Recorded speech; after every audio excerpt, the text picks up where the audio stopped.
I did wash this time.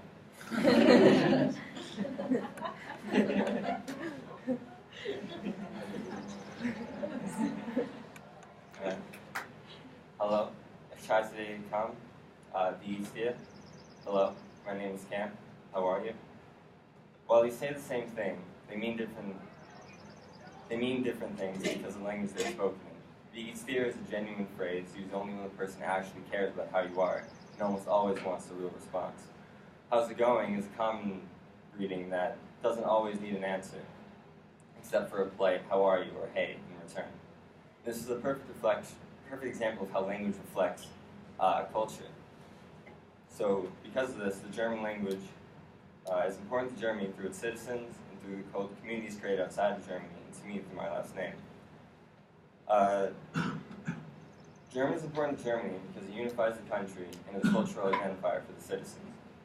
Germany, like most countries, is unified through its language because it's a way for its citizens to share their ideas and express themselves in ways that only people who are similar to them can understand. And because of this, German is a cultural identifier for Germany, much the same way Russian is for Russia, or French is for France. And while this sounds obvious, when you hear Spanish, what country do you think of? Since you live in the US, you probably think of Mexico, but people in Europe probably think of Spain. And many countries in South America speak Spanish. So while German is spoken in more than one place,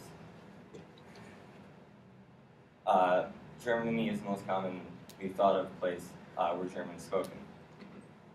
But just because German's the most common place thought of when German is spoken doesn't mean other communities can't be unified through German.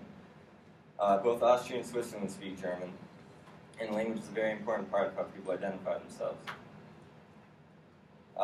And German immigrants, when they moved to the U.S., originally settled in Pennsylvania, so that way they could share their culture and their language in the New World, and being able to keep it amongst themselves as well. In other places around the world, people have settled in communities where they can share a common language, which is Little Italy in New York City, and Chinatown in San Francisco. In some places feel so strongly about their cultural and legal identities that they want to secede from the country that they reside in, such as Quebec from Canada and Catalonia from Spain. And German is important to me for my last name. My last name used to be spelled E-N-G-E-L, which means angel in German, but it was changed around World War II for fear of being prosecuted, and since then, my family hasn't really identified as being German, because they've just always been that way. But I identify as being German because my family's done some really amazing things in the past, and I like to remember that. Like, for example, in the 5th century, they helped topple the Roman Empire, and later in history, they were amongst the first to settle England, which is, in England, is in fact German and means land of angels. So because of all this, German is important to the citizens of Germany because it unifies the country as a cultural identifier. It also unifies communities outside of Germany because it's something they can identify with, and it's important to me because it reminds me of all that my ancestors have done. Auf Wiedersehen, Max Hut, und Danke.